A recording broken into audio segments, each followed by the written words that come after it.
የሚሉት ይሄ የጌታችን ቃል ኪዳን ነው።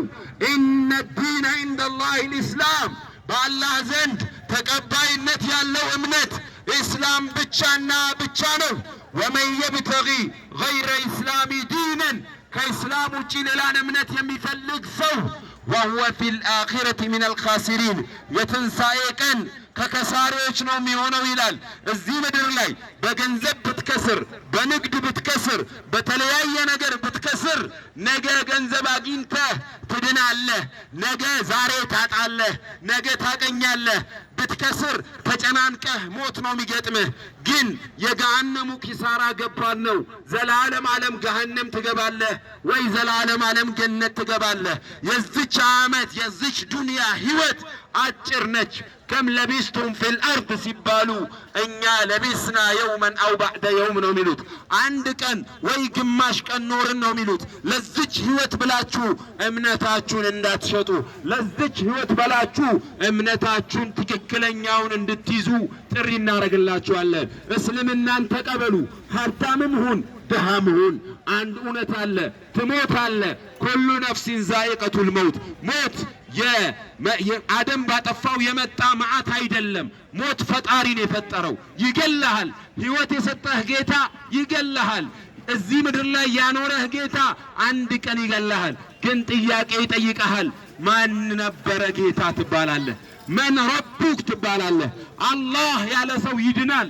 መን ረቡህ ማን ነው ጌታ ስትባል አላህ ያለ ሰው ይድናል። ከዛ ውጪ ያለ ሰው ይከስራል። ይሄ ነው መዳኛው መንገድ። በእውነት የሚመለክ ከአንድ አምላክ ውጪ አምላክ የለም በሉና መስክሩ። ትድናላችሁ፣ ጀነትን በሰላም ትገባላችሁ። ወላሁ የድዑ ኢላ ዳሪ ሰላም ወየህዲ መን የሻኡ ኢላ ሲራጢን ሙስተቂም ይላል። ጌታችን ወደ ሰላማዊቱ አገር ወደ ገነት ይጣራል። እባካችሁ ጥሪውን ስሙ።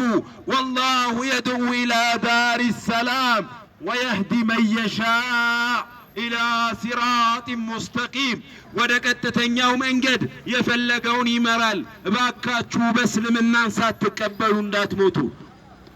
ወላ ተሙቱነ ኢላ ወአንቱም ሙስሊሙን ሙስሊም ሳትሆኑ እንዳትሞቱ። አንዱን አምላክ ሳታመልኩ እንዳትሞቱ።